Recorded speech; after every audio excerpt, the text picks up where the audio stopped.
Hello दोस्तों, welcome back. आपसे पूछेंगे बहुत सारे लोग कि आप असदुद्दीन ओवैसी साहब को क्यों पसंद करते हैं। आप AIMIM को क्यों जिताना चाहते हैं, क्यों उनको सपोर्ट करते हैं। जबकि बहुत सारे लोगों का ये मानना है कि वो भड़काऊ भाषण देते हैं। जबकि आप से कुछ लोग ये भी सवाल करेंगे कि वो देशद्रोह है, वो देश के गद्दार है। तो इस तरह के ऐसे लोगों को आप क्यों सपोर्ट करते हैं। तो ऐसे लोगों के लिए सिर्फ 10 जवाब है इस वीडियो के अंदर, और उसी 10 जवाब को आपके सामने एक एक करके पेश करेंगे कि बस ये 10 रीजन है, यही 10 कारण है जिसकी वजह से हम उनको सपोर्ट करते हैं और करते हुए रहेंगे जब तक ये 10 रीजन, ये 10 कारण उनके अंदर मौजूद रहेगा। तो चलिए उन्हीं 10 रीजन को हम लोग एक एक करके देखते हैं। पहला ये है कि वो ईमानदार है, इसीलिए हम उनको पसंद करते हैं। Asaduddin Owaisi is a very honest person. ये बात पूरी दुनिया को पता है, पूरे सोसाइटी को पता है, समाज को पता है, पूरे देश को पता है कि वो एक ईमानदार है, वो एक ऑनेस्ट है, वो अच्छे हैं। दूसरा जो सबसे बड़ा अच्छा पॉइंट है कि वो निडर है। एक इंटरव्यू में उनसे सवाल किया कि आप इतना बेखौफ होकर बोलते हैं कि आपको डर नहीं लगता। तो उन्होंने कहा था कि मैं सिर्फ एक अल्लाह से डरता हूँ, उसके अलावा मैं दुनिया में किसी भी कोई ताकत से नहीं डरता। ये बात बिल्कुल क्लियर है कि वो निडर है, वो बिल्कुल बेखौफ होकर बोलते हैं, इसीलिए क्योंकि वो निडर है। इसीलिए ये कहा जाता है कि Asaduddin Owaisi is a fearless person. वो उसके अंदर थोड़ा सा भी जर्रा बराबर भी डर नहीं है, अगर डर है तो वो सिर्फ अल्लाह का है। तीसरा जो सबसे अच्छा पॉइंट है वो ये है कि बेदाग है। बेदाग है मतलब उस पर किसी तरह का कोई दाग नहीं है। और भी बहुत सारे लीडर्स हैं जिसके ऊपर बहुत सारे तरह का दाग लगा हुआ रहता है, लेकिन इनके ऊपर कोई दाग नहीं है।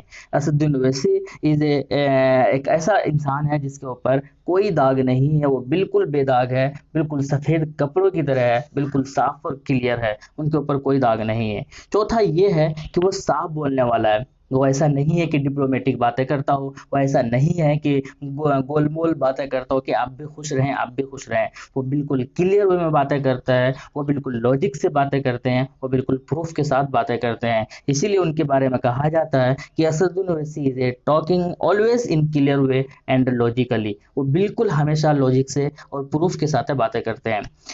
सबसे अच्छा पॉइंट ये है और उनके लिए है जो कहते हैं कि ये देश का गद्दार है। सबसे अच्छा पॉइंट है कि कभी उन्होंने दंगा नहीं करवाया, कभी भी पॉलिटिकल फायदे के लिए, पॉलिटिकल एडवांटेज के लिए, पॉलिटिक्स को फायदा उठाने के लिए ऐसा नहीं है कि कभी हिंदू मुस्लिम के बीच में दंगा करवाया हो। हालांकि उनके ऊपर हेट स्पीच का जरूर बहुत सारे लोगों ने FIR केस किया है, लेकिन कभी दंगा नहीं करवाया उन्होंने। इसीलिए उनके बारे में कहा जाता है कि Asaduddin Owaisi never righted for political advantage. कभी भी उन्हें उन्होंने पॉलिटिकल फायदे के लिए दंगा नहीं करवाया।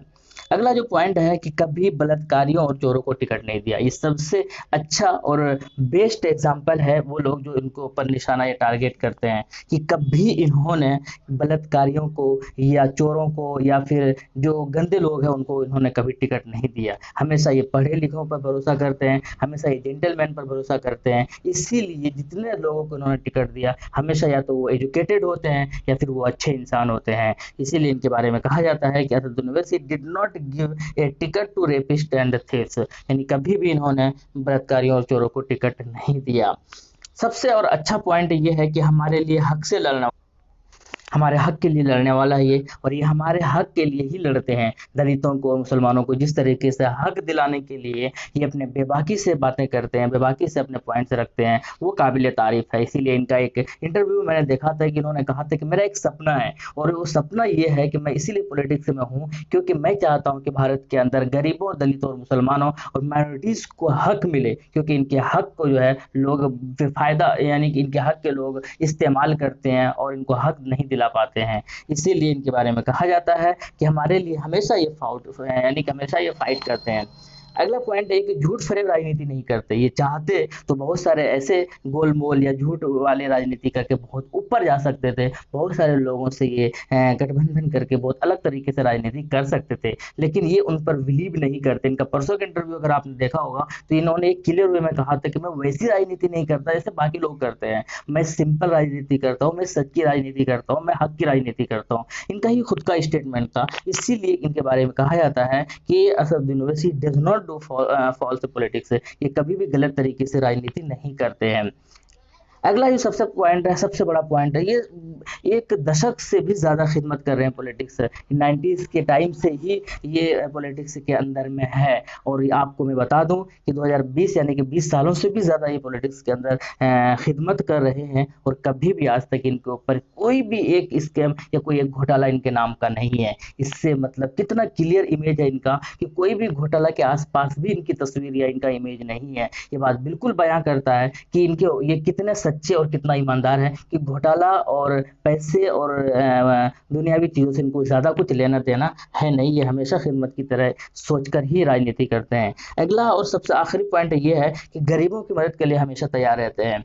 यानी कि कभी भी इनकी ये खासियत है, और इनके इनके जो क्लोज रिश्तेदार वो लोग भी इनके बारे में ये चीज़ें डिस्कशन करते हैं कि जिनके सामने अगर कोई भी दुख लेकर आ जाए, तो ये जब तक उनका दुख सॉल्व नहीं होता तब तक ये चैन से सुकून से नहीं रहते। तो ये दिखाता है कि ये बड़े लीडर में से एक है। भले ही इनकी छवि को खराब करने की कुछ लोग साजिश करते हैं, खराब करने की कोशिश करते हैं, लेकिन कब तक करोगे, एक टाइम के बाद आएगा जब पूरी दुनिया को पता चल जाएगा कि नहीं भाई, हक जो है वो दबता नहीं है, सच जो है वो झुकता नहीं है। इसीलिए भले ही अभी इनके ऊपर साजिश करके इनको बदनाम करने की कोशिश कर रही हो बहुत सारे लोग, लेकिन एक टाइम आएगा जब पूरी दुनिया को पता चल जाएगा, और इनको जो है जैसे ये चाहते हैं वैसे शायद लोगों को पता चल जाए कि कितना ज़्यादा ईमानदार है, कितना ज़्यादा सच और हक के लिए ये लड़ाई करते हैं।